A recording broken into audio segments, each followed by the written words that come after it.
अस्सलाम वालेकुम। शहर हैदराबाद के अंदर जो है बहुत दिल को दहलाने वाला जो है वाक़या गुजरा है। चांद मीनार के दामन में यहीं यहाँ परसों जो है मिस वर्ल्ड का जो है प्रोग्राम रखा गया हुकूमत तेलंगाना की जानिब से। वहाँ पर तो सारे इंतजाम थे मिस वर्ल्ड के लिए, और यहाँ पर हैदराबाद चार मीनार के अंदर जो इंसिडेंट हुआ है मिस फायर की वजह से यहाँ पर कोई इंतजाम नहीं थे, और 6:16 को जो है मिस फायर होकर आग लगी। यहाँ पर लगने के बाद जो है यहाँ पर 8 बजे तक कोई जो है सहूलत नहीं दी गई है हुकूमत की तरफ से। हालांकि कॉल्स पूरे डिपार्टमेंट को किए गए, और जो है जब एम्बुलेंस आई तो उसके अंदर ऑक्सीजन नहीं था, फायर इंजन आया तो उसके अंदर पानी नहीं था। जो जानें बच सकती थी वो जानों को जो है जानें ऐसी चले गई। जिनके परिवार के जो 17 जने चले गए उनको थोड़ी बहुत राहत मिल सकती थी कुछ जाने बचने की वजह से, वो जाने नहीं बचाई गई। ये हुकूमत की सरासर लापरवाही है, और यहाँ पर कोई जो है होम मिनिस्टर नहीं और जो है ना सीएम नहीं। यहाँ पर जो है पब्लिक जो है यहाँ पर की लोकल ये डिमांड कर रहे हैं कि कैसी हुकूमत है, हम जिसको वोट डालकर जिताया गया, परिवार के खुद लोग भी वोट डाले, लेकिन जो है नहीं, गवर्नमेंट से कहाँ है। कल जो है पूरा इंसिडेंट होने के बाद गवर्नमेंट का कोई मिनिस्टर आने से पहले जो है गवर्नमेंट की सुविधा चाहिए पब्लिक को। जो मेडिकल एम्बुलेंस आती है उसके अंदर ऑक्सीजन नहीं है तो हम हुकूमत का क्या करेंगे? हम हुकूमत का क्या करेंगे? यहाँ पर फायर इंजन आता है उसके अंदर पानी नहीं है तो हम ऐसी हुकूमत का क्या करेंगे? उसके बाद मरने के बाद कोई मंत्री आए, सीएम आए, उसका क्या फायदा हमें?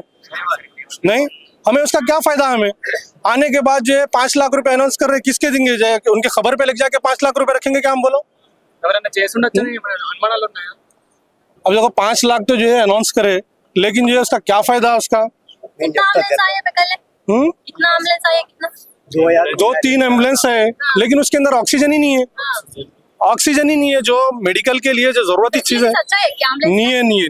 देखो आंच लगने के बाद उसके अंदर जो धुआं चला जाता फायर का, उसको जो है ऑक्सीजन के अंदर मिल जाता हो, उसको जो है ऑक्सीजन मार्क्स हुआ तो क्या थोड़ी रिलीफ मिलती थी उसको, पेशेंट्स को।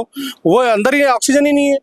ఫైర్ ఇంజన్ అయ్యా లేకిన్ ఆక్సిజన్ नहीं उसमें नहीं ఫైర్ ఇంజనీర్ వచ్చింది లేకిన్ వచ్చి బయట నిలబడరంట, లోపలికి వెళ్ళలేరంట ఎవరు కూడా. అక్కడ వచ్చి ఇక్కడ కూతవేట దూరంలోనే పోలీస్ స్టేషన్ ఉంటది, వాళ్ళు కూడా ఎవరు రెస్పాన్స్ కాలేరంట. ఇక్కడ కూడా ఫైర్ ఇంజన్ వస్తే కూడా వాళ్ళ తన మాస్కులు లేవంట, వెంట ఏం లేవంట.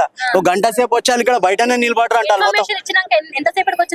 వాళ్ళు హాఫ్ అన్ అవర్ 1 అవర్ తర్వాత వచ్చిరంట. వచ్చిన వాళ్ళు కూడా వాళ్ళు లోపలికి వెళ్ళలేరంట. ఇక్కడ స్థానికులు ఉండి వాళ్ళు మాత్రమే లోపలికి వెళ్ళి వాళ్ళని రక్షించగలిగిరంట. బయటనే ఉన్నారంట. ఎవరు కూడా గవర్నమెంట్ నుంచి తరపు నుంచి ఆఫీసర్ గానీ పోలీసులు గానీ ఎవరు గానీ లోపలికి వెళ్ళలేదంట. అక్కడ ఎవరికి కూడా ఇక్కడ స్థానికులు ఉన్న వాళ్ళు వీళ్ళు కలిసి లోపలికి వెళ్ళి ఎత్తుకొచ్చారు కదా తప్పితే గానీ వీళ్ళు గవర్నమెంట్ గానీ ఎటువంటి కూడా ఆఫీసర్స్ ఎవరు కూడా లోపలికి వెళ్ళడానికి సాహసం చేయలేరు. ఓ 2 కానిస్టేబుల్ ఉండేనంట అక్కడ అప్పటికి. ఇక్కడ అంతే. తర్వాత ఒక గంట తర్వాత 2 గంటల తర్వాతనే వాళ్ళు ఐ ఆఫీసర్స్ వచ్చిరంట. గేటు అంత ఐడియా లేదు, ఒకటే ఉంది. ఇంకోటి ఏంటంటే మున్సిపల్ అధికారుల నిర్లక్ష్యం కూడా పుష్కలంగా ఉంది. ఇక్కడ కాదు, గ్రేటర్ హైదరాబాద్ లో మొత్తం ఇక్కడ కాదు. ఇప్పుడు ఈ సంఘటన జరిగినప్పుడు మాత్రమే 3-4 దినాలు మాత్రమే వాళ్ళు హడావిడి చేస్తారు. తర్వాత మళ్ళీ దాన్ని పట్టించుకోరు ఎవరు కూడా. లాస్ట్ టైం బజార్ గట్ల అయింది. ఎంత మంది చనిపోయారు? ఆడ కూడా 10-12 మంది చనిపోయారు. నిన్న అక్కడ శ్రీరాంపల్లిలో అయింది. అక్కడ అంటే ప్రమాదాలు వాళ్ళు పైకి ఎక్కారు వాటి 52 మంది క్షేమంగా బయటకు వెళ్ళారు. మున్సిపల్ అధికారులు అంటే ఇప్పుడు కొంత ఇంతవరకు మనం విద్యుత్ యూజ్ చేయాలని చెప్పేసి ఉంటుంది, దానికి మించి ఎక్కువగా యూజ్ చేస్తున్నారు. 4-5 సాకెట్లు యూజ్ చేస్తున్నారు, ఏసీలు ఉంటున్నాయి, ఫ్రిడ్జ్లు ఉంటున్నాయి, ఇలా రకరకాలుగా యూజ్ చేస్తున్నారు కాబట్టి షార్ట్ సర్క్యూట్ అవుతుంది అని చెప్పేసి కూడా అంటున్నారు. అయితేనే అని చెప్తున్నారు కదా. ఇప్పుడు గవర్నమెంట్ ప్రశాసన ఉంది కదా, మీరు అప్పుడు మీకు ఇంజనీర్ ఉంటారు, దానికి ఒకటి మీరు మీటర్ రీడర్ వచ్చినప్పుడు వెళ్ళి చెక్ చేస్తారు. మీరు ఎంత యూనిట్ కాలుతుంది ఏమైతుంది చెక్ చేయాలి కదా. వాళ్ళు కాదు ఏసీలలో కూర్చుంటున్నారు, వాళ్ళు ఎవరో వస్తారు మీటర్ కొట్టుకొని వెళ్ళిపోతున్నారు. ఇప్పుడు బిల్డింగ్ కన్స్ట్రక్షన్ అవుతుంది, ఇక్కడ కన్స్ట్రక్షన్ అయినప్పుడు వచ్చి చూడాలి కదా ఆఫీసర్. ఏం చూస్తలేరు. ఇప్పుడు మా గోషామేల్ అసెంబ్లీలో ఉన్నది ఒక ఇండియన్ పబ్లిక్ స్కూల్ అని ఉండే ఒకటి, ఆధారం జరిగింది కాబట్టి మొత్తం బిల్డింగ్ కూలిపోయిందని ఒక సంఘటన జరగలేదు. లేకుంటే అందులో 500 మంది పిల్లలు చనిపోతుండే. కింద అంతా గోదాములు ఉంటాయి. కమర్షియల్ అన్నప్పుడు మొత్తం కమర్షియల్ ఉండాలి. ఇప్పుడు ఇది బిల్డింగ్ G+4 అంట కదా, పర్మిషన్ ఉందా దానికి? వాళ్ళకి తెలుసు. మున్సిపల్ అధికారులను అడగండి. మొత్తం వాళ్ళు అంటే అందులో వచ్చేసి వాళ్ళు స్కూల్ హాలిడేస్ ఉన్నాయని చెప్పి వాళ్ళ అక్క చెల్లెళ్ళు వాళ్ళు కూడా వచ్చారట. వాళ్ళు కూడా 4 చనిపోవడం జరిగింది. అయితే ఇంకో 8 దినాలలో వాళ్ళు ఇక్కడ అత్తాపూర్ అటు సైడ్ షిఫ్ట్ అయ్యేటోళ్ళు ఉండేనంట. వాళ్ళు 10 మంది ఒక కుటుంబం చనిపోయారు. వాళ్ళ చుట్టాలు వచ్చిన వాళ్ళు 4 చనిపోయారు. ఇంకా చాలా మొత్తం వాళ్ళు ఇది గవర్నమెంట్ నిర్లక్ష్యము. నేను ఇంతకుముందు చెప్పినట్ల వాళ్ళు ఇప్పుడు ఇంత ఏసీ కలుగుతుంది మీకు 100 యూనిట్ల తర్వాత వచ్చినప్పుడు ఎందుకు కలుతుంది వచ్చి చెక్ చేయాలి కదా. వాళ్ళు చెక్ చేయరు. వాళ్ళు అంటే వాళ్ళ ఫ్యామిలీస్ కాంగ్రెస్ వాళ్ళు కావచ్చు వాళ్ళు వచ్చిర్రు. వాళ్ళు ఏంటంటే మార్చిరి కాడ పోయారు చూసిర్రు వెళ్ళిపోయారు తప్పితే. గానీ ఇప్పుడు మేము అనేది ఏంటంటే ఈడికన్నా స్టాప్ చేయండి అంటున్నాం మేము. ఈ సంఘటనలు ఏవైతే జరుగుతున్నాయి కదా వీడికే స్టాప్ చేయండి. ఎందుకంటే అడావిడి ఇప్పుడు మీరు మీడియా కూడా చెప్తున్నా నేను ఈ 4 దినాల తర్వాత మళ్ళీ మీరే కూడా ఫోకస్ చేయండి. 4 దినాల తర్వాత మీరు కూడా పట్టించుకోరు అయిపోయింది ఇది ఇక్కడికే అని చెప్పి. ఎందుకంటే ఇప్పుడు ఒక్కో తన G+2 పర్మిషన్ ఉంటది. 6th ఫ్లోర్ కడుతున్నారు. రాండి రేపు నా నంబర్ తీసుకొని రాండి నాకు చూపిస్తారు. 10th ఫ్లోర్ కడుతున్నారు. కింద గోదాం ఉంటది ఫ్లైవుడ్ గోదాం ఉంటది. అది అంటుకుంది అనుకో 200 మంది చనిపోతారు. దానికి ఎందుకు పట్టించుకుంటలేదు ప్రశాంత్? ఇప్పుడు నిన్న మేయర్ గారు వచ్చారు. మేయర్ గారు ఆఫీసర్లకు ఇప్పుడు జోనల్ కమిషనర్ ఉంటారు DC ఉంటారు. వాళ్ళ పని వాళ్ళు చేయాలి. ఎవరు చేయడం లేదు. లంచాలు తీసుకుంటున్నారు. మీకు కావాలంటే నా తన లెటర్స్ ఉన్నాయి ఏ రోజు ఇచ్చిన పబ్లిక్ ఇచ్చినాయి. వాళ్ళు పట్టించుకుంటలేరు. 6 నెలల సంది బిల్డింగ్ 10 ఫ్లోర్లు కడుతున్నారు. G+1 పర్మిషన్ ఉంటది. దానికి బాధ్యత హైడ్రాకి ఇవ్వమని చెప్పి నేను చెప్తున్నది. ఇల్లీగల్ కన్స్ట్రక్షన్ కూడా హైడ్రాక్ అప్ప చెప్పండి. హైడ్రా అంటే ఒక భయం వచ్చింది. వాళ్ళు వస్తారు కూల కొడతారని చెప్పి. హైడ్రాక్ అప్ప చెప్తే ఏంటంటే వాళ్ళు వస్తారు వాళ్ళు చూస్తారు. మున్సిపల్ అధికారులు అయితే బల్దియా కాయా పియా చల్దియా అని ఒక ఉండి అదే నడుస్తుంది ఇంకా కూడా. లాస్ట్ టైమ్స్ అన్ని ఇంతో అంతో భయం భక్తి ఉండే 2020 తర్వాత. ఈ గవర్నమెంట్ వచ్చిన తర్వాత ఎవరు డ్యూటీ చేయడం లేదు. ఏసీలకి వెళ్ళి బయటికి వెళ్ళడం లేదు. సామాన్యమైన జనాలని చంపేస్తారు మొత్తం. వీళ్ళకి తెలిసే చంపుతున్నారు తెలియక కాదు. మీరు గ్రేటర్ హైదరాబాద్ ఎక్కడైనా చూడండి పెద్ద పెద్ద బిల్డింగ్స్ ఫైర్ సేఫ్టీ ఉండదు. ఎలక్ట్రిసిటీ వాడు మీటర్లు ఇస్తాడు. ఒక్క బిల్డింగ్ కు 4 మీటర్లు ఇవ్వాలి. 20 మీటర్లు ఇస్తాడు. ఎట్లా ఇస్తాడు? పర్మిషన్ లేని ఎట్లా ఇస్తాడు? 20 మీటర్లు ఇస్తాడు. పర్మిషన్ లేని నల్ల కలెక్షన్ ఉంటది కొట్టేస్తాడు. వాళ్ళు అన్ని ఆపండి. మున్సిపల్ కమిషనర్ కొత్తగా వచ్చారు కదా వాళ్ళకి మేము మనవి ఏంటంటే మున్సిపల్ కమిషనర్ కానీ ఏ కానీ DE కానీ వీళ్ళు అది ఎప్పటికైతే బంద్ చేయరో వాళ్ళకి మీటర్లు ఇవ్వద్దు అవి ఇవ్వకండి. మీరు ఇచ్చి మీరే చంపుతారు జనాలని. ఈ గవర్నమెంట్ ఆఫీసర్లే జనాలను చంపుతున్నారు. ఏ రోజు కాదు. వాళ్ళ గారు కఠినంగా ఉంటే అవన్నీ కావు.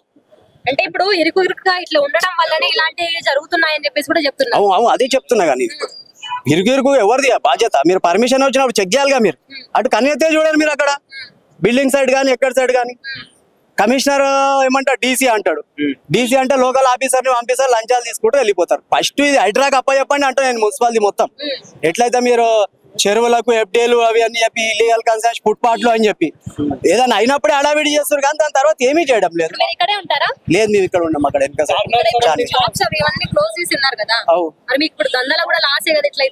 ఇప్పుడు దందాల కాదు మంచిగా ఉన్నాం అనుకో ఇవాళ కాకుండా రేపు చేసుకుంటాం.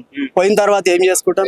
చనిపోయిన తర్వాత ఏం చేస్తాం చెప్పండి. ఇప్పుడు వాళ్ళ ఫ్యామిలీ ఉన్నది. ఇప్పుడు 5 లక్షలు 3 లక్షలు అది ఏం కాదు. వాళ్ళు మంచిగా ఉన్న వాళ్ళు అట్లా ఏం లేదు. వాళ్ళకి అవసరం లేదు. ఇకనైనా గవర్నమెంట్ సంధించి ఇట్లా జరగకుండా చూడండి. ఇంకా 3-4 ఉన్నట్టు మాకు ఉన్నారు. ఇంకా 3-4 ఉన్నట్టు ఇంటిమేషన్ ఉంది. అట్లని మేము అనేది ఒకటి హైడ్రాక్ అప్ప చెప్పమంటారు. ఇవన్నీ ఇల్లీగల్ కన్స్ట్రక్షన్స్ అన్ని. ఎంతసేపు చెరువులు లేకులు అంటే అక్కడ కొంతమంది చనిపోతారు. కానీ మేము అది చెప్తాం. ఇది కూడా వాళ్ళకి అప్ప చెప్పండి. అప్ప చెప్పి ఇప్పుడు పోలీస్ స్టేషన్ అయితే ఎట్లా అయితే ఉన్నాయి కదా అట్లా ACP స్థాయిలో ఒకటి వాళ్ళకి హైడ్రాక్ ఒక ఆఫీస్ ఇవ్వండి. వాళ్ళు చెక్ చేసుకుంటారు. ఎప్పటికైతే హైడ్రాక్ అప్ప చెప్పారో ఇదంతా ఇట్లానే మళ్ళీ 8 దినాలు 15 దినాలకు మళ్ళీ మీరే వెళ్తారు. కెమెరాలు పెడతారు చూడండి. మీరు కూడా 4-5 దినాల తర్వాత మళ్ళీ రిపీట్ చేయండి ఏం చేసిరు ఇది అని చెప్పి. ఇప్పుడు రేపు కాబట్టి 4-5 దినాలు ఇంకోటి అవుతుంది. అప్పుడు పోతారు అంతా ఇదే లీడర్లు వస్తారు చూసారు. ప్రభుత్వ నిర్లక్ష్యం చివరే కాదు. మేము ఏమంటున్నావా ఇప్పుడు ఫైర్ ఇంజన్ ఉంటది అలా డ్యూటీలు చేస్తారు. వాళ్ళు ట్యాంక్ అయితే నీళ్ళైతే నింపి పెట్టుకోవాలి కదా. ఖాళీ ట్యాంక్తోనో సేమ్ ప్రయోజనం. అది అంబులెన్స్ ఉంది కుయ్యా నూరుకొచ్చేసి అయిపోతుందా? అందులో ఆక్సిజన్ లేని డాక్టర్ లేని ఏం ఫైదా? ఆ చిన్న పిల్లలైతే చనిపోతారు. లేదు సగమే ఏదో 10% అంతా ఉందంట. అంతే 90% ఖాళీ ఉందంట. అంతే. అది ఏం ప్రయోజనం పెట్టి? ఇప్పుడు ఫైర్ ఇంజన్ అయితే డైలీ అయితే రాదు కదా. 15 దినాలకో నెల ఉంటే అయినప్పుడే వస్తాయి అవి. మీరు మొత్తం నిర్లక్ష్యం. గవర్నమెంట్ నిర్లక్ష్యం మొత్తం. అలా ఆఫీసర్ గవర్నమెంట్ లో మొత్తం నిర్లక్ష్యం. నీళ్లు నింపుకొని పెట్టుకోకటి ఎందుకని మరి? మీకు దానికి ఒక ఆఫీసర్ ఉంటాడు. దానికి మీకు ఇన్ఛార్జ్ ఉంటాడు. వాళ్ళందరూ ఎందుకు మరి అక్కడ ఫైర్ సేఫ్టీ వాళ్ళు? దానికి ఒక ACP DCP స్థాయిలో ఉంటారు. ఇదన్నిటికీ ఇల్లీగల్ కన్స్ట్రక్షన్ కి అయితే హైడ్రాక్ అప్ప చెప్తేనే అప్పుడు మాత్రమే ఇవన్నీ ఈ సంఘటనలు తప్పుతాయి కానీ లేకుంటే 15 దినాలకో నెల దినాలకో మళ్ళీ ఇక్కడ 17 మంది చనిపోయారు, నెక్స్ట్ ఒక 50 మంది చనిపోవచ్చు. నేను అక్కడ ఏదో అయిందని చెప్పి శివరాంపల్లి కూడా ఇట్లానే అయిన ఉంటే వాళ్ళు పైకి ఎక్కిరు కాబట్టి వాళ్ళు మిలిగిరు, ఎక్కకుంటే ఆడ కూడా ఇంకో 20 మంది చనిపోతుండే, అక్కడ కూడా 20 మంది. ఇప్పుడు ఈ గోదాములు ఉన్నాయి, వాళ్ళకి చూడండి ఇక గోదాం వాళ్ళకి సేఫ్టీ, వాళ్ళు ఏమంటారు కిరాయిలకు వాళ్ళు ఇచ్చుకుంటారు, సేఫ్టీ ఏం లేదు. అది గోదాము ఉంది, ఫ్లైవుడ్ గోదాములు ఉన్నాయి మా సైడ్, గోషామేలు అంటుకున్నాయి అనుకో ఏం మిల్గరు గోషామేలు అయితే మొత్తం